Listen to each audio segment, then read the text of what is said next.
What is up, Flavor family? It's Bobby, and today we are gonna rock one of my favorite wintertime and holiday recipes, chicken cacciatore. But we're gonna make it so darn easy. It's gonna be keto, it's gonna have insane flavor, and there's one flavor boosting tip we're gonna use that's gonna take this recipe to the next level. So let's do it, baby. Chicken cacciatore. Juicy, tender chicken drumsticks cooked in the pressure cooker with a boatload of vegetables, herbs, tomatoes, and Holland House cooking wine.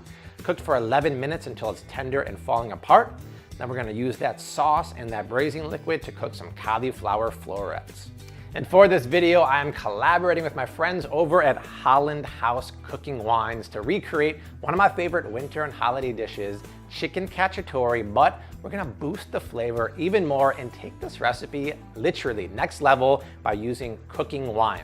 So cooking wine is flavor enhanced premium cooking wine that is like a secret weapon in the kitchen. I always have a few bottles in my pantry, and it's literally a kitchen staple because come holidays, come winter, even come easy weeknight meals, if you add a splash of cooking wine to stews, soups, sauces, braises, sautés, even marinades, you're gonna take your cooking to the next level, and it's literally like a flavor boost. It is a home cook's best friend, and you're gonna see what it's gonna do to this recipe in just a few minutes. But to get started, in front of me, I have 6 delicious chicken drumsticks. Let's pinch over a nice amount of salt, and then crack over some black pepper, and then flip over the chicken and do a little more salt and some pepper. Then add a couple teaspoons of olive oil to the pressure cooker. If we take the time to brown the chicken for just a few minutes and then cook the veggies for just a few minutes, we're building ultimate flavor. Then when we add a shot of the Holland House white cooking wine, we're boosting even more flavor. So we're basically making the most flavorful, easiest, low-carb, keto-friendly chicken cacciatore ever. This could be like a first, to be honest. All right, now that the oil is hot, let's add the chicken to the pan. Perfect. If the oil isn't sizzling, take it out and wait another 30 seconds. All right, that is the sound you want to hear. That is happy chicken. Let's let that chicken do its thing for about 3 minutes, and then we'll flip it.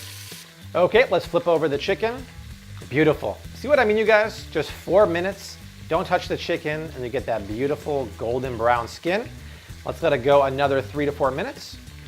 All right, let's get that chicken out of the pan. It looks absolutely perfect.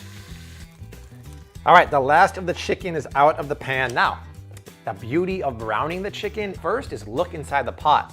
All of that chicken love, that chicken bits is kind of seared onto the bottom. So when I pick up my boatload of veggies now, they're gonna cook in that. They're gonna release their flavor into the veggies. Speaking of veggies, I have zucchini, onions, and celery. The zucchini is gonna offer a nice amount of sweetness, kind of like carrots would normally in this recipe, but I wanna make it keto friendly, so I subbed out zucchini. So go ahead and add that to the pot.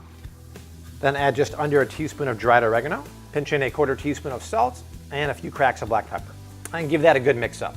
All right, once again, I want these to cook down and release their moisture, so I'm gonna let them do their thing for a good 8 to 10 minutes. And kind of around the winter and the holidays, it's very common in the kitchen to have braises, low and slow dishes, soups, stews, sauces. Those kind of recipes in particular can use the benefit of cooking wine because they usually have a flat flavor or a very rich flavor after a very long cooking period. Cooking it with white cooking wine from Holland House is gonna boost the flavor and give it a nice crisp edge and cut through that kind of dull or fatty flavor. After about 5 minutes, add 2 cloves of garlic that are finely minced and then give that a mix up. All right, this is what I want my veggies to look like here. They have wilted down. Got a lot of moisture out of there. Now, what I love to do is take about 1.5 tablespoons of tomato paste, cook that for a minute, and that really drives home that rich, kind of hearty flavor. We're gonna take its cousin, canned crushed tomatoes, and add about 14 ounces to the pot. Then reach for 1 dried bay leaf and add that to the pot. And then take the chicken and tip that back into the pot. And don't forget those juices. Those are flavor, baby. And this is where the flavor booster comes in. Now, instead of just cooking this in chicken stock, we're gonna take away some of the chicken stock and replace it with the Holland House white cooking wine. Chicken and white cooking wine are BFF. They're best mates, and the cooking wine will impart a nice, slightly crisp, really fresh flavor that pairs beautifully with the chicken. So I have about 1/4 cup of chicken stock in this jar here. I'm gonna add 1/2 cup of the Holland House white cooking wine. And then give that one last mix up. And keep in mind, because the white cooking wine has a little bit of salt in it, that means I can cook with less salt in the actual dish. So I'm gonna rearrange everything here. I'm going to slap the lid on the pressure cooker, set the timer for 11 minutes over high pressure, and then press play. By the way, they hooked me up with a coupon for you guys that I'll put down in the description box. There's 5 flavors total. There's Marsala cooking wine, there's red cooking wine, there's sherry cooking wine. There's so many cool ways to use them that if you need inspiration, check out the Holland House Cooking Wine Facebook page, the Pinterest, or on their website. They have really cool tips and tricks, like instead of using water to boil your rice, get rid of 1/3 of a cup of the water, replace it with white cooking wine, and it imparts such a bold, boosting flavor to your rice that takes it next level. I love doing that. All right, it cooked for 11 minutes. The pot rested for 10 minutes. Now we're gonna manually release the steam.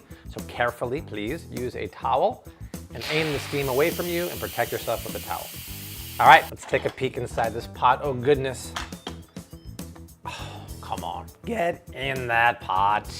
That is just bubbling and delicious. And you know the chicken's in a really good place when it does that, right? It's kind of pulling away from the bone, and you can see just how tender the chicken is. That's what this dish is all about. All right, chicken looks beyond proper. Now, originally, I was gonna make this recipe and pair it with cauliflower mash, but then I'm like, you know what? We have the flavors of the chicken. We have the flavors of the Holland House cooking wine in that broth already. So let's just tip about 1/2 head of cauliflower florets into the pot. And there's no need to even season them with salt or pepper because we have the flavor already in the broth. And then I'm gonna slap the lid down of the Instant Pot and set it for pressure for 0 minutes. I know it sounds weird, but I don't wanna overcook the florets. I wanna cook them just till they're through, but not mushy. So 0 minutes brings it up to pressure and then brings it right back down. The steam. Woo! This one's angry, baby. You just know all the flavors have gone into that cauliflower. Yum. Let's transfer the cauliflower to a clean bowl. Even if you want to saute vegetables or stir fry, you can add a splash of the Holland House cooking wine, and it's gonna just take the flavor and boost it to the next level.